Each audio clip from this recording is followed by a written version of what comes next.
back to Markham Perspective.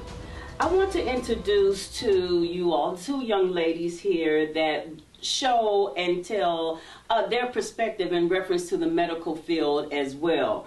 I want to introduce Miss Shamlah Byrd. She is actually from Kick It Cancer. And then also Dr. Green, the CEO of Family Christian Center. Thank you, Family Christian Center. I want to start off by speaking in reference to spiritual growth, spiritual. In the first part of our segment, I was speaking to a gentleman, and I was stating to him how important it is for us to actually have spiritual growth through the cancer that we actually have traveled.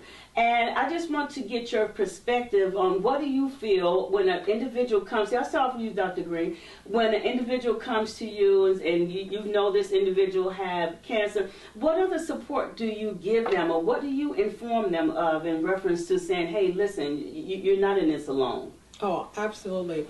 One of the things that we realize when we talk to patients is the first thing is that they are not just cancer. Because what happens is that diagnosis stuns people and it puts them almost in a freight by themselves where they feel like alone and not necessarily want to talk to family and friends. There's shame. There's a lot of things that come on, initially. But what we try to do is to make sure that, first of all, that people realize that we're more than just that, right? That's a part of. But on this journey, we are, human beings that have a spirit, that we have a soul, that there's the whole mental, physical component. And what we find out is that people who have faith have a way of tapping into a strength that can outbeat and get them through so many things. Oh, yes. And so even the studies have been shown at various hospitals that people who have a belief in God and have that relationship, they're able to go through surgery without needing as much medication. They're able to go through other obstacles of care. It doesn't mean that the list becomes different that they have to go to, but it's how they manage it and process that. Because see, as physicians, we're only going to be there for a short period of time, right? Yes. You're only in your family. But when you get home in your quiet space, that's the time that God has the ability to strengthen, to heal, to give people that hope. Yes. And it is that hope with the ability of connecting people spiritually that allows them to be able to, I can do this, and it'll be okay. Yeah, that's awesome. Ms. Byrd, I want to tap in with you as well because you are a support system as well. And may I also please say as well that you are a breast cancer survivor as well. So you're really teeter-tottering on both sides of the fence. So you can give us your perspective as well in reference to individuals actually coming to your location, which is called Kick It Cancer. Absolutely. So share a little bit with us about that. Yeah, so I definitely can speak to that initial shock of feeling like you're alone, even if you do have a support system, you still feel like you're in it alone because it's not your family with the diagnosis, it's you. And so what we do at the Cancer Support Center, we provide services to not just individuals with cancer, but their family members as well. And so we do nutrition and wellness, we do physical health and mental health. Mental health has been, and as you can imagine, especially within the past 2 years with COVID, it's really something that we don't talk about enough, even with the cancer diagnosis. I'm so sorry. No, I don't mean to interrupt you, but I'm glad you actually touched on a subject in reference to mental health. Because I know me personally dealing and went through cancer as a cancer survivor. Okay, so after I went through everything, okay, I'm good. My body is healed, I'm okay. But what about this? Mentally, it needs work as well. Can you chime in? It does, and we realize now more than ever before. The good news is that in our communities, we're finally beginning to realize that it's okay to say, I'm not okay. That I am struggling with depression. I am struggling with anxiety. And sometimes I'm struggling, I don't even know how or what. But I know I'm not in a space that I feel that I'm my best. And so that's why it's so important to connect with a primary care provider that you trust.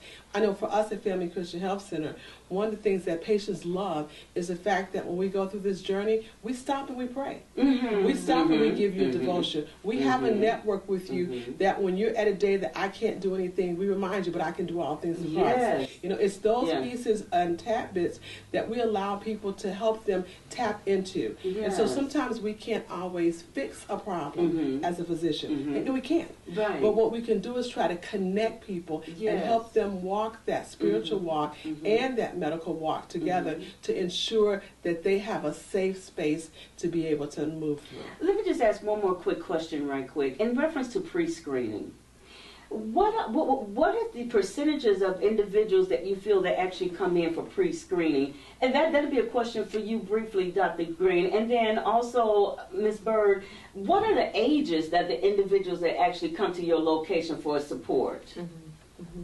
Well, yes, so we service children.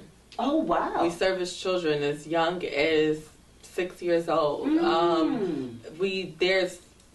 There's no like limitation on age groups. And the oldest, I mean, again, there's no limitation. So we do all ages for counseling services, and it is free of cost as well. Oh, and that's important too. That is free of cost. important. People always feel that there's a fee behind everything, but I thank God for your ministry in reference to the cancer, Kick It Cancer, that provides free service because everybody don't have those funds. And then just quickly, Dr. Green, what are the percentages of individuals that actually come in for their pre-screenings? Sad part about it is some of that is only between 30 to 40%.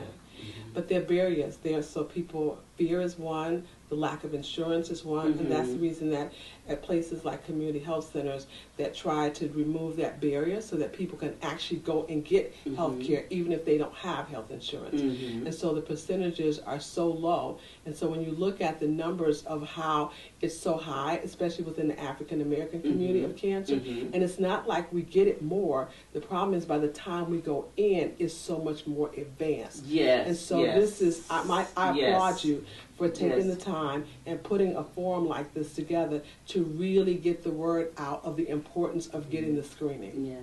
I just want to say I thank you, Ms. Byrd and Dr. Green, for actually coming out and sharing personal information, as my sisters as well, personal information in reference to cancer. And I do feel that we need to make sure that we can get the word out, you know, and it's settings as such as this that allows us to actually bring it out in the forefront and say, hey, listen, we need to get together and do more screenings and make people more aware that, hey, everything doesn't have a cost.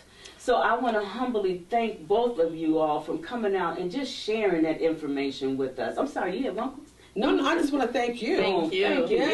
Thank you. And because the one thing I do want to say is with COVID, we have to realize we now are seeing more patients with cancer diagnosis because we missed a 3-year window for people getting screenings.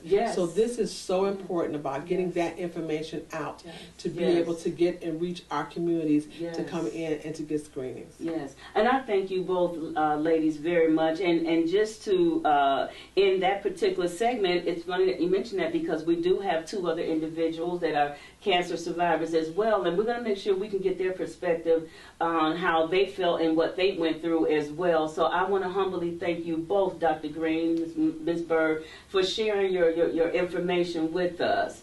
I do want to move forward and say, coming up next, we will have Sylvester Ball and Sonia Khalil. And they are cancer survivors as well, and we need to hear their perspective and exactly what they went through. And I'm pretty sure the subjects that we've touched on thus far, whatever, they'll have something similar to that as well. Stay with us.